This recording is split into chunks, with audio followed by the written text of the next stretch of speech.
Hello students, आज की video में आपका स्वागत है। आज हम देखेंगे मराठी अंतर्भारती इयत्ता 9वीं यानी कक्षा 9वीं का पाठ 14 दिव्य। तो चलो देखते हैं पाठ 14 दिव्य। सबसे पहले हम पाठ परिचय देखेंगे। इस पाठ के लेखक है जयंत नारळीकर, जन्म 1938, प्रसिद्ध खगोलशास्त्रज्ञ। ये प्रसिद्ध खगोलशास्त्रज्ञ हैं। लेखक विज्ञान कथा कादम्बरी का ये लेखक भी हैं और विज्ञान कथाओं पर आधारित उन्होंने कादंबरियाँ भी लिखी हैं। कादंबरी यानी उपन्यास भी लिखे हैं। मराठी साहित्यातील त्यांचे महत्त्वपूर्ण योगदान म्हणजे त्यांच्या विज्ञान कथा। अब मराठी साहित्य के बारे में उनका महत्वपूर्ण योगदान कौन सा है, तो उन्होंने जो विज्ञान कथाएं लिखी है वह है यक्षांची देणगी हा विज्ञान कथा संग्रह, प्रेषित, वामन परत न आला, वायरस या विज्ञान कादंबऱ्या। यक्षांची देणगी ये उनका विज्ञान कथाओं का संग्रह है। प्रेषित, वामन परत न आला और वायरस ये विज्ञान पर आधारित उपन्यास है, विज्ञान पर आधारित उपन्यास है। विज्ञान आणि वैज्ञानिक, गणितातल्या गमती जमती, आकाशाशी जुळले नाते इत्यादि पुस्तकें प्रसिद्ध है और ये उनकी किताबें प्रसिद्ध है। भारत सरकारकडून पद्मभूषण पुरस्काराने सन्मानित, भारत सरकार की तरफ से उनको पद्मभूषण पुरस्कार भी मिल गया है। पद्मभूषण पुरस्कार से वो सम्मानित भी हुए हैं। अब इस पाठ में क्या बताया गया? आलोकच्या अंगी असणारी चतुराई प्रस्तुत पाठातून लेखकाने वर्णिली आहे।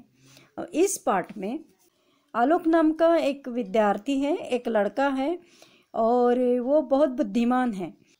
तो अंतरिक्ष में वसाहत में रहने वाले और काम करने वाले जो जग में बुद्धिमान लड़के लड़कियों का चयन होता है, ऐसे विशेष स्कूल में प्रशिक्षण के लिए आलोक को प्रवेश मिल जाता है और वो बहुत बुद्धिमान रहता है और सिंगापुर के स्कूल में उसको प्रवेश मिलता है। और वहाँ पे एक हुआन चेंग नाम का चीनी विद्यार्थी जो है वो उसकी कसौटी लेता है, कसौटी यानी परीक्षा लेता है और आलोक उस परीक्षा में क्या होता है, पारंगत होता है यानी पास हो जाता है। तो आलोक ने ये परीक्षा कैसे पार की, कैसे पास की, इसका कल्पना रम्य वर्णन जो है एक कथा के रूप में लेखक ने इस पाठ में बताई है, दिव्य पाठ में। तो पाठ का नाम है दिव्य और दिव्य का अर्थ है, दिव्य यानी कसौटी, अग्नि परीक्षा जिसको बोलते हैं हम। ये अग्नि परीक्षा आलोक कैसे पास करता है, ये इस पाठ के शीर्षक का अर्थ है दिव्य का। तो देखते हैं पाठ दिव्य। 21व्या शतकाच्या मध्यावर घडणारी ही कथा आहे आलोक नाईक नावाच्या विलक्षण बुद्धिमान मुलाची। 21वें शतक यानी 21वीं सदी और मध्य यानी 21वीं सदी के मध्य में घटने वाली ये कथा है। आलोक नाइक नाम का एक विलक्षण बुद्धिमान, बहुत बुद्धिमान लड़का है, उसकी ये स्टोरी है।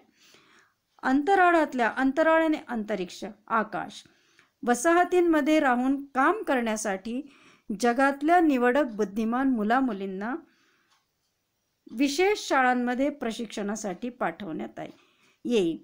21वीं सदी में क्या होता था, अंतरिक्ष में जो वसाहत करके रहने वाले, काम करने वाले जो लोग हैं, जग के निवडक यानी कुछ गिने चुने बुद्धिमान लड़के और लड़कियों को एक विशेष स्कूल में प्रशिक्षण के लिए यानी ट्रेनिंग के लिए भेजा जाता था। भारतातर्फे एके वर्षी आलोकची निवड झाली आणि तो सिंगापूरच्या शाळेमध्ये दाखल झाला और भारत की तरफ से एक साल आलोक नाम के लड़के का चयन हो गया और उसको सिंगापुर के स्कूल में दाखिला मिल गया। अब सिंगापुर के बारे में आप सभी लोग जानते ही हैं, बहुत सिंगापुर के बारे में जानते हैं। और सिंगापुर ये बहुत अच्छा है, ये एक द्वीप राष्ट्र है, बेट है और विश्व के प्रमुख बंदरगाहों और व्यापारिक केंद्रों में से एक है और ये एशिया, दक्षिण एशिया में मलेशिया तथा इंडोनेशिया के बीच में स्थित है। सिंगापुर यानी इसको कहते हैं सिंहों का पुर, सिंह यानी शेर, यानी इसको सिंहों का शहर भी कहा जाता है। तो ये है सिंगापुर के बारे में आपको बताया थोड़ा जानकारी। हुआन चेंग हा चीनी विद्यार्थी ही त्याच शाळेत होता और उसी स्कूल में, सिंगापुर के स्कूल में हुआन चेंग नाम का एक चीनी विद्यार्थी भी था। बच्चों, इस पाठ के जो शब्दार्थ हैं वो मैं आपको वीडियो के लास्ट में बताऊंगी, लेकिन पाठ पढ़ाते पढ़ाते आपको जो बीच बीच में शब्दार्थ आएंगे, कठिन शब्द आएंगे, वो उसका अर्थ भी मैं बताती जाऊंगी आपको। ज्या परिस्थितीत चेंगची आलोकशी दोस्ती झाली ती अद्भुत या सदरात मोडेल। लेखक कहते हैं जयंत, उसकी आलोक के साथ जो दोस्ती हुई है वो अद्भुत, इस सदर यानी प्रकार, अद्भुत यानी कभी भूतकाल में नहीं हुआ ऐसे, इसको हम क्या कह सकते हैं, अद्भुत को अजब भी बोल सकते हैं। अजब प्रकार के प्रकार में इसकी दोस्ती का नाम आएगा, किसकी, आलोक और चेंग की।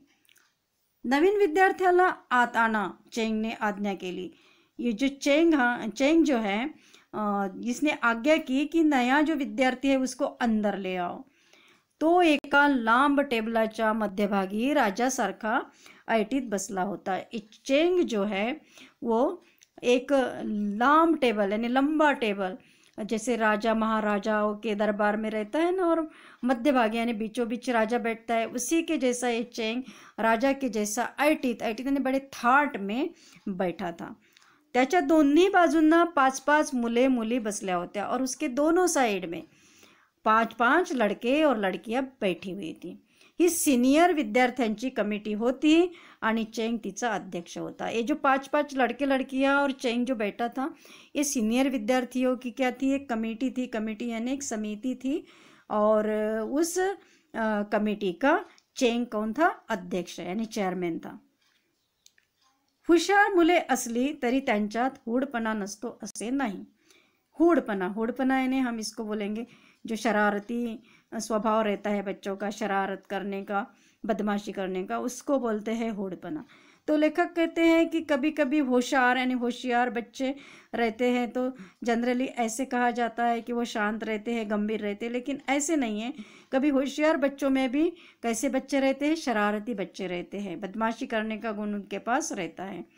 विशेष करून शाळेमध्ये त्या हूडपणाला जास्त जोर येतो, और विशेष रूप से देखा जाए तो स्कूल में हूडपना ने उनकी जो बदमाशी होती है उसको, उनका जो नटखट स्वभाव होता है उसको ज़्यादा ही जोर आता है।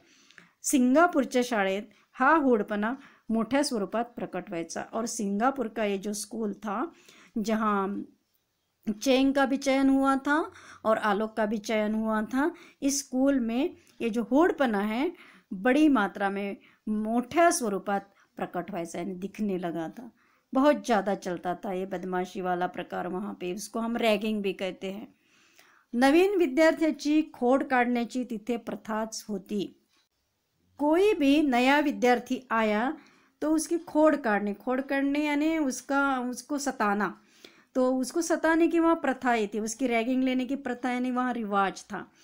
त्या प्रथेला भारदस्तपणा यावा म्हणून खोड काढणाऱ्यांतर्फे एक समिती स्थापन करण्यात आली। अब भारदस्तपणा यानी गंभीरता, उस बात को वजन आना, उसको बोलते हैं भारदस्तपणा। तो उस प्रथा में गंभीरता आने के लिए, वो बहुत अच्छी लगने के लिए, वो ज़्यादा अच्छी होने के लिए ये खोड काढणाऱ्यांतर्फे यानी जो चिढ़ाने वाले, जो सताने वाले जो बच्चे थे उनकी तरफ से एक समिती, एक कमेटी स्थापन हुई थी। तिच्यात बहुतेक दुसऱ्या वर्षातले विद्यार्थी असायचे। इस कमेटी में दूसरे साल के, सेकंड ईयर के विद्यार्थी रहते थे। त्रास देण्याचे वेगवेगळे प्रकार ज्याच्या सुपीक डोक्यातून सर्वात जास्त निघतील तो म्होरक्या बने। त्रास देने यानी परेशान करने के वेगवेगळे अलग अलग प्रकार, सुपीक डोके यानी जिसका दिमाग बहुत सुपर चलता है, जिसके सुपर दिमाग से परेशान करने के अलग अलग प्रकार के ज़्यादा से ज़्यादा विचार आते थे, वो क्या बनता था, म्होरक्या, उस समिति का, उस कमेटी का। म्होरक्या यानी प्रमुख, मुखिया भी हम इसको बोलेंगे, उसी को अध्यक्ष भी बोलेंगे, चेयरमैन बोलेंगे। या नियमानुसार चेंग त्या कमेटीचा चेयरमैन बनला होता, और इसी नियम के अनुसार, कौन सा नियम, परेशान करने वाले विचार जिसके दिमाग में ज़्यादा से ज़्यादा आते हैं उसी नियम के अनुसार चेंग का दिमाग सुपर माइंड था इसके लिए, और इसी नियम के अनुसार चेंग क्या हो गया था, उस कमिटी का चेअरमॅन बन गया था। चेंगच्या आज्ञेवरून दोघांनी जाऊन खोलीबाहेर धरून ठेवलेल्या नवीन विद्यार्थ्याला आत आणले। अब बाहर में ये जो नया विद्यार्थी था आलोक, इसको पकड़ के रखा था कुछ बच्चों ने। तो चेंग की आज्ञा जैसे हुई कि जाओ उसको अंदर ले आओ, तो दो जन वहाँ से गए रूम के बाहर, खोली यानी रूम कमरा के बाहर, और उस जो धरून ठेवले ने पकड़ के रखा था उस विद्यार्थी को अंदर ले आए। आलोक नाईक, चेंग बोला आलोक नाईक, यानी तुम आलोक नाईक हो क्या। चेंगने समोरच्या मुलाकडे पाहिले, अंग यष्टीने हाडकुळा पण चेहऱ्यावर विलक्षण बुद्धिमत्तेचे तेज असलेला हा मुलगा पाहून चेंगला मनातून त्याच्याबद्दल सहानुभूती वाटली, पण ती दाबून तो करड्या स्वरात म्हणाला। चेंगने समोरच्या मुलाकडे पाहिले, चेंगने उस समोरच्या यानी सामने के बच्चे की तरफ देखा, यानी आलोक की तरफ देखा। अंग यष्टि ने हाड़कुड़ा यानी बिल्कुल हड्डी दिख रही थी उसकी, ऐसे पतला, पण चेहऱ्यावर विलक्षण बुद्धिमत्तेचे तेज, लेकिन उसके चेहरे पर विलक्षण बुद्धिमत्ता का तेज था, बहुत बुद्धिमान दिख रहा था। ऐसा दिखने वाला ये लड़का देख के चेंग के मन में उसके बाबत सहानुभूति निर्माण हो गई। सहानुभूति यानी उसके बारे में उसको दया आने लगी। पण ती दाबून तो करड्या स्वरात म्हणा, लेकिन उसने वो दिखाई नहीं दया, क्योंकि उनको दया नहीं दिखाना था, उनको तो परेशान करना था, रैगिंग लेनी थी उसकी आलोक की, तो उसने वो दिखाई नहीं।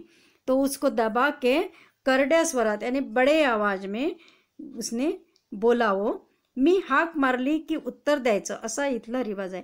क्योंकि उसने चेंग ने क्या किया था, आलोक नाइक ऐसे बोला था, यानी उसको क्या किया था, हाक मार ली ने आवाज दिया था, लेकिन उस पर आलोक कुछ बोला नहीं था।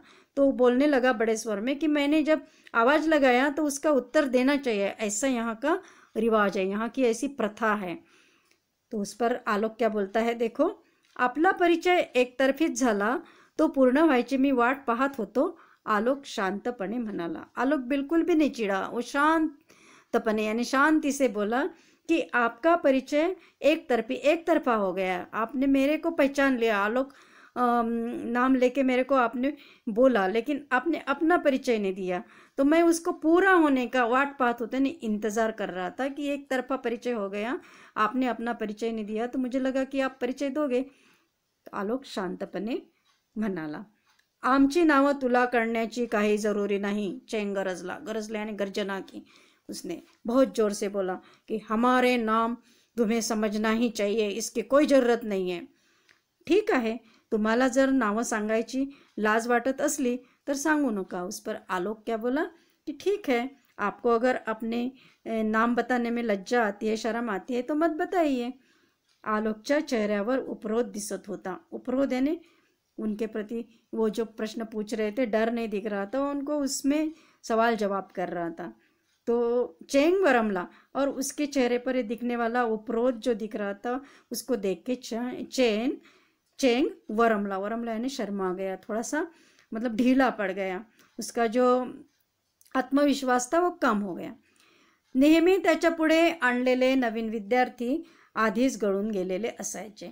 नेहमी यानी हमेशा उसके सामने जो भी नए विद्यार्थी आते थे वो पहले ही आधे गल जाते थे यानी डर जाते थे, घबरा जाते थे। उसको उन विद्यार्थियों को चेंग को उत्तर देने की हिम्मत नहीं होती थी। त्याला प्रत्युत्तर करणारा प्रथमच भेटत होता, और उसको प्रत्युत्तर यानी उसके प्रश्नों को उत्तर देने वाला उसको प्रथम ही यानी पहले ही मिला हुआ ये आलोक था। मी हुआंग चेंग, मी या कमिटीचा चेअरमन। हुआंग चेंग बोला की मैं हुआंग चेंग हूँ और मैं इस कमिटी का चेअरमन हूँ। त्याने इतरांची नावे सांगितली आणि पुढे म्हणाला, तुझ्या पुढं जे वाढून ठेवले ते अशा वेळ काढूपणानं फार वेळ पुढे ढकलता येणार नहीं तुला। उसने अपना परिचय दिया और इतर नावें सांगितली, यानी उसके अगल बगल में जो 5-5 लड़के लड़कियां थी उन लोगों के भी नाम बताए, और आगे बोला, पुढे म्हणाला ने आगे बोला कि मैंने तुम्हारे सामने जो परोस के रखा है, अब परोस के रखा है यानी कोई खाना नहीं परोस के रखा है, यानी तुम्हारे सामने जो भी मैंने ये प्रश्न वगैरह रखे हैं तो इसको अगर वेळ काढूपणा याने टाइमपास करेगा तू तो नहीं चलेगा. माझ्या पुढं काय वाढून ठेवलंय ते अजून मला माहीत नाही. उस पर आलोक बोला कि मेरे सामने आपने क्या परोस के रखा है तो मुझे अभी मालूम ही नहीं है. ते अप्रिय असेल तर पुढं ढकलण्याचा प्रश्न उद्भवतो, पण जोपर्यंत प्रिय आहे का अप्रिय आहे हे मला माहीत नाही तोपर्यंत मी वेळ काढूपणा करतोय असं म्हणणं तर्कसंगत होणार नाही. बहुत हिम्मतबाज लड़का था. तो बोलने लगा कि मेरे सामने आपने क्या परोस के रखा है तो मुझे मालूम नहीं है, लेकिन वो अप्रिय यानी जो योग्य नहीं होगा ऐसा अगर होगा तो उसको आगे बढ़ाने का कोई प्रश्न ही नहीं आता है. पण जोपर्यंत ते प्रिय है और जब तक वो मुझे प्रिय है कि अप्रिय है ये मुझे ही मालूम नहीं है तो मैं टाइम पास कर रहा हूँ. ये जो आप कह रहे हैं ये तर्कसंगत नहीं है. आलोकशी वाद घालत बसलो तर आपला निभाव लागणार नाही हे चेंगला एव्हाना कळून चुकले होते. अब चेंग को मालूम हो गया कि अगर मैं आलोक के साथ वाद विवाद करके बैठूंगा तो मेरा निभाव नहीं लगेगा यानी मैं उसके सामने नहीं टिक पाऊंगा. क्योंकि अभी तक उसको जो बच्चे मिले थे रैगिंग लेने के लिए वो कमज़ोर थे, लेकिन ये हर सवाल का जवाब, हर प्रश्न का उत्तर दे रहा है, पूछने की कोशिश कर रहा है, हिम्मत कर रहा है. तो चेंग को अभी ये मालूम हो गया था कि मैं इसके सामने नहीं टिक पाऊंगा अगर इसके साथ में वाद करता रहूँगा तो. इसीलिए वो सरळ मुद्द्यावर आला. अपने मुद्दे की बात उसने कहना शुरू कर दी. आम्ही प्रत्येक नव्या विद्यार्थ्याला 3 कामं करायला सांगतो. ती त्यानं नीट केली तर ठीक, नहीं तर त्यानं आम्ही दिलेली शिक्षा भोगली पाहिजे. हम क्या करते हैं, चेंग बताने लगा कि हम हर प्रत्येक नए विद्यार्थी को 3 काम बताते हैं और वो 3 काम उसने नीट यानी अच्छे से किए तो ठीक, और नहीं किए तो हम उसको क्या करते हैं, शिक्षा देते हैं. वो उसने भोगनी चाहिए यानी कि उसको पनिशमेंट जो करते हैं वो पनिशमेंट उसको भोगनी चाहिए. उसी ने जिसको ये 3 काम देने के बाद वो ठीक से नहीं करेगा उन्होंने. इतनी प्रथाच आहे ही. और कहने लगा कि ये यहाँ की प्रथा है, प्रथा यानी रीति रिवाज है यहाँ का. तेव्हा उगीच का म्हणून विचारू नकोस. उसने पहले ही बता दिया आलोक को कि अब तुम ये नहीं पूछना कि का यानी क्यों, इस प्रकार से क्यों है. आलोक क्या बोलता है, प्रथा आहे म्हटल्यावर का म्हणून विचारायचं नसतं हे मला माहीत आहे. अब प्रथा है, रिवाज है, ये आपने बताया. का म्हणून आपको क्यों ये पूछना नहीं चाहिए, मुझे मालूम है. क्योंकि रिवाज जो है, प्रथाएं जो है चलती रहती है, उस पर हम सवाल जवाब नहीं कर सकते, हे मुझे मालूम है. पण एक वेगळा प्रश्न विचारू, लेकिन एक अलग प्रश्न पूछो.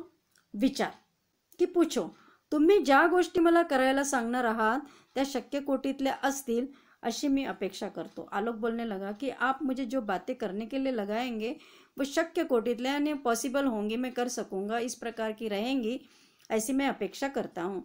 कारण जर त्या अशक्य म्हणून सिद्ध झालेल्या असल्या तर मला करायला सांगण्यात अर्थ नाही. अगर वो जो बातें आप मुझे करने के लिए बोलेंगे वो अशक्य यानी इम्पॉसिबल होंगी, अभी तक किसी ने नहीं की होंगी, ऐसे सिद्ध हो गया होगा, तो आप मुझे वो करने के लिए बोलेंगे तो इसमें कोई अर्थ नहीं है.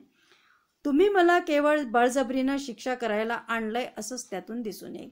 मैं ये समझूंगा कि आपने केवल मुझे बड़जबरी यानी जबरदस्ती से शिक्षा ने पनिशमेंट करने के लिए बुलाया, ऐसा ही मैं समझूंगा कि इसमें ना कोई आपकी रीत है ना रिवाज है, ऐसे ही मैं समझूंगा. चेंगच्या कमिटीचा दावा असे कि आम्ही निष्कारण शिक्षा करत नहीं. चेंग की जो कमेटी थी उसका ऐसा दावा था कि वो निष्कारण, कोई कारण नहीं है, कोई कारण के बिना शिक्षा नहीं करते, पनिशमेंट नहीं करते हैं. त्यालाच उद्देशून आलोकचा हा प्रश्न होता और इसी दावे के कारण आलोक ने इस प्रकार का प्रश्न किया था. चेंगला पूर्वानुभवावरून माहीत होते की तो जी कामे करायला सांगणार होता ती शक्य कोटीतली असली तरी इतकी अवघड असणार की ती पाहून कुठलाही विद्यार्थी हादरून जाईल. चेंगचा जो पूर्व अनुभव यानी पूर्वी का अनुभव, तो उससे उसको मालूम था कि वो जो भी काम करने के लिए बोलेगा तो वो एक ऐसे शक्य कोटीतली यानी वो पॉसिबल तो है तरी इतकी अवघड असणार की ती पाहून कुठलाही विद्यार्थी हादरून. लेकिन पॉसिबल होने के बाद भी वो इतनी अवघड यानी इतने कठिन है कि वो देख के कोई भी विद्यार्थी क्या करेगा, डर जाएगा, उससे नहीं बनेगा. वो त्याच्याकडे अशा कामांची मोठी यादी होती और चेंग के पास ऐसे ही कामों की बहुत बड़ी लिस्ट थी. यातील कुठलंही काम अशक्य नाही याची मी ग्वाही देतो, तो साळसूदपणे म्हणाला। और चेंग ने उसको बताया आलोक को कि इसमें से कोई भी काम अशक्य नहीं है, इम्पॉसिबल नहीं है, मैं इसकी गारंटी देता हूँ, ग्वाही यानी गारंटी देता हूँ। और ऐसे बोल के उसने ताली बजाई आणि म्हणाला पहिल्या कामाची तयारी करा और अपने सहकार्यों से बोला कि पहले काम की तयारी करो। त्याच्या सहकाऱ्यांनी 4 मीटर लांब व 8 मीटर रुंद असे एक जाजम त्या हॉलच्या फर्शीवर पसरले।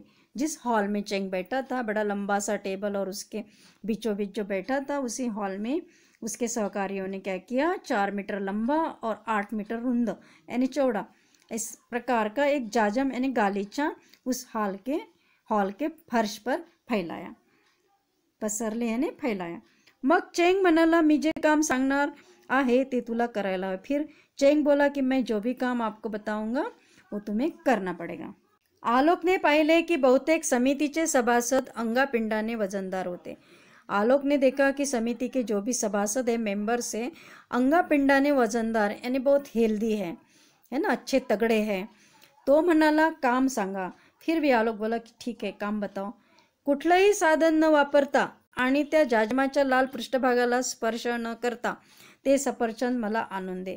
फिर काम बताया उन्होंने कि कोई भी साधन का यूज़ न करते हुए और वो जो जाजम है, गालीचा है, उसका ऊपर वाला जो लाल पृष्ठभाग है जो फर्श पर फैलाया था उसको स्पर्श नहीं करना है, और जो बीचों बीच सफरचंद यानी एप्पल रखा था वो मुझे क्या करना है, ला के देना है।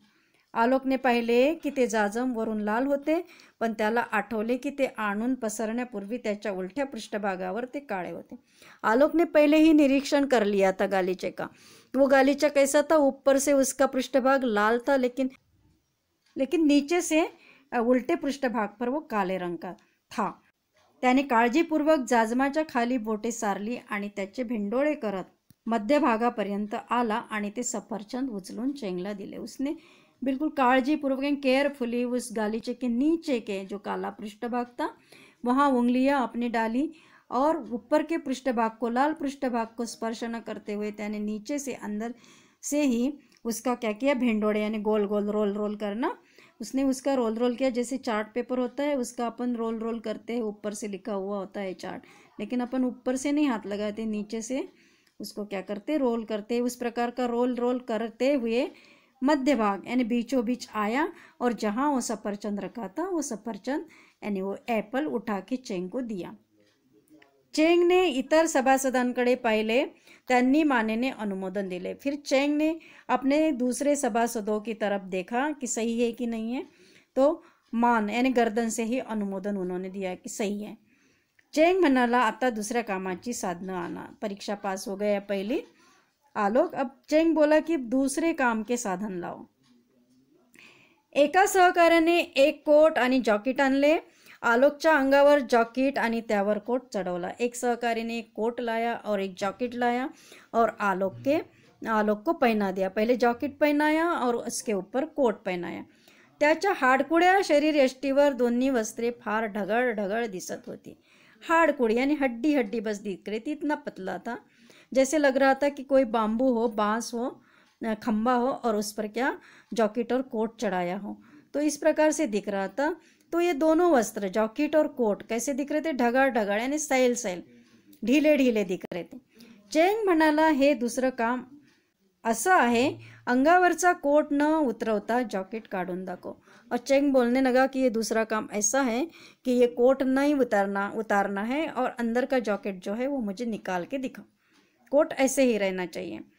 आलोक ने पाहिले कि कोट आणि जॉकेट दोन्हींना बटणे नव्हती। आलोक ने इसका भी बारीक निरीक्षण किया था कि कोट और जॉकेट दोनों को बटने नहीं है, बटन्स नहीं है। त्याच्या चेहऱ्यावर स्मित झळक, उसको हंसी आ गई यानी खुश हो गया वो थोड़ा सा और बोला, तो म्हणाला, मी हे काम करून दाखवेन, मैं ये काम करके दिखाऊंगा, पण त्यानंतर कोट आणि जॉकेट यांना इस्त्री करायची जवाबदारी तुमची। लेकिन इसके बाद ये कोट और जॉकेट इसकी इस्त्री यानी इसकी प्रेस, आयरन जो करते हैं ना, तो खराब हो जाएगी। ये तो इसकी प्रेस करने की, उसको आयरन करने की जवाबदारी यानी जिम्मेदारी आपकी रहेगी।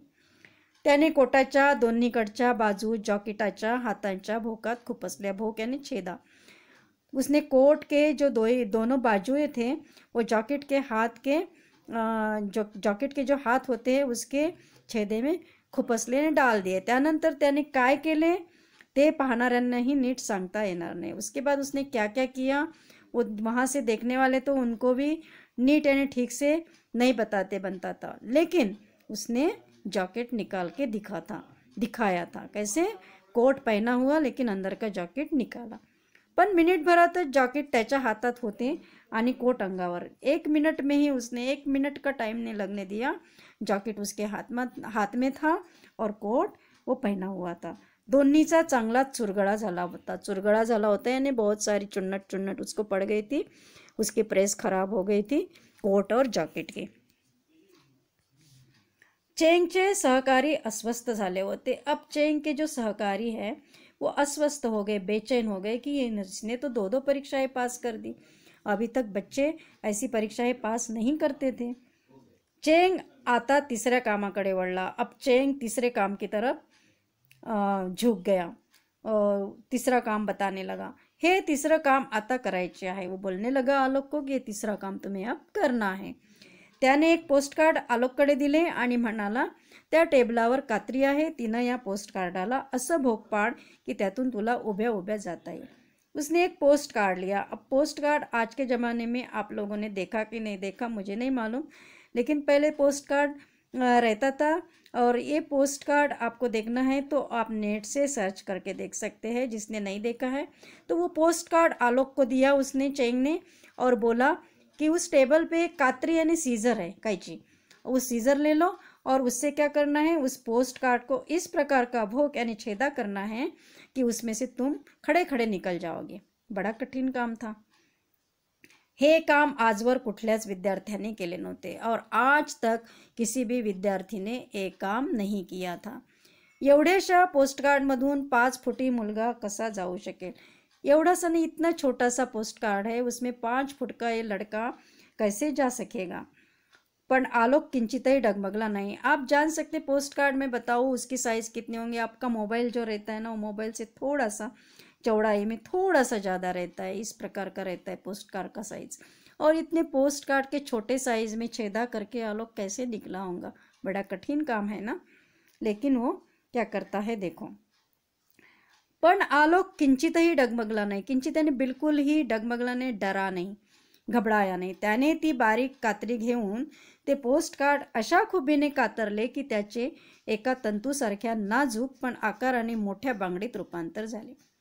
देखो उसने क्या लिया, सीजर लिया बारीक, और उस पोस्ट कार्ड को खूबी यानी इस प्रकार से उसने कातर ले यानी काटा कि तंतु यानी धागे जैसा नाजुक एक गोल बनाया. वो आकार से तो बड़ा हो गया और बांगड़ी यानी बैंगल, चूड़ी के जैसा वो एक गोल बन गया धागे का. और आलोक त्या बांगडीतून सहजपणे जाऊ शकला और उस चूड़ी से, वो धागे वाली चूड़ी, धागे जैसी पोस्ट कार्ड की जो उसने चूड़ी बनाई थी उस चूड़ी से वो सहजता से निकल गया. कधी नव्हे ते त्या समितीच्या सभासदांनी स्वयंस्फूर्तपणे टाळ्या वाजवल्या. कधी नव्हे ते यानी कभी भी ऐसे नहीं हुआ था. उस समिति के सभासदों ने स्वयंस्फूर्त मतलब अपने से तालियां बजाई होंगी. आज आलोक के लिए उसने तीनों काम उनके कर लिए थे, उसमें परीक्षा पास कर दी थी, तो स्वयंस्फूर्तपणे अपने से तालियां बजाई कमेटी के सभी लोगों ने, सभासदों ने. आलोक त्या दिव्यातून पार पडणारा पहिलाच विद्यार्थी होता और आलोक इस दिव्य से, इस परीक्षा से, इस अग्नि परीक्षा को पास करने वाला पहला विद्यार्थी था. तो बच्चों ये है अपना पाठ दिव्य, आपके समझ में आया होगा. अब हम देखते हैं इसके शब्दार्थ. दिव्य यानी कसोटी या अग्नि परीक्षा. अंतराळ यानी आकाश. प्रशिक्षण यानी विशेष शिक्षण. अद्भुत यानी अजब. सदरात यानी प्रकार में. कमेटी यानी समिति. अध्यक्ष यानी प्रमुख. गूढ़पना यानी नटखट. प्रथा यानी रिवाज. भारदस्तपना यानी गंभीरता या वजन. सुपिक डोके यानी होशियार, इसको सुपर माइंड भी हम बोलेंगे. मोरक्या यानी प्रमुख. चेयरमैन यानी अध्यक्ष. अंगयष्टी यानी शरीर. हाड़कुड़ा यानी पतला. परिचय यानी पहचान, एक तरफी यानी एक तरफ से, गरजला यानी चिल्लाया, प्रत्युत्तर यानी उलट उत्तर देना, उद्भवतो यानी निर्माण होना, कोटि यानी श्रेणी या दर्जा भी हम इसको बोलते हैं, निष्कारण यानी बिना किसी कारण से, अंगापिंडाने यानी शरीर से, जाजम यानी गालीचा, भेंडोळे यानी गोल गोल फोल्ड करना, वस्त्रे यानी कपड़े, शैल यानी ढीला, किंचितही यानी जरा सा, खुबीने यानी कौशल्य से, कातरले यानी काट डाला, स्वयं स्फूर्त यानी स्वयं। वाक प्रचार और उनके अर्थ। दाखल होने यानी प्रवेश लेना, आज्ञा करने यानी हुक्म देना, प्रकट होने यानी दिखना, स्थापन करने यानी निर्माण करना, सहानुभूति बांटने यानी दया आना, लाज वाटणे यानी शर्म आना, गळून जाणे यानी थकना, अपेक्षा करणे यानी इच्छा होना, दावा असणे यानी दावा करना, हादरून जाणे यानी घबराना, अस्वस्थ होणे यानी बेचैन होना, न डगमगणे यानी न घबराना, दिव्यातून पार पड़ने यानी परीक्षा पास होना। तो बच्चों, इस प्रकार से दिव्य पाठ हमने देख लिया है। आपको पसंद आया होगा तो आप इसको लाइक ज़रूर करिएगा, क्योंकि लाइक वीडियोस में ये आपका वीडियो जमा हो जाएगा, तो आपको जब भी ज़रूरत पड़ेगी तब आप इसको आसानी से देख सकेंगे। Thank you.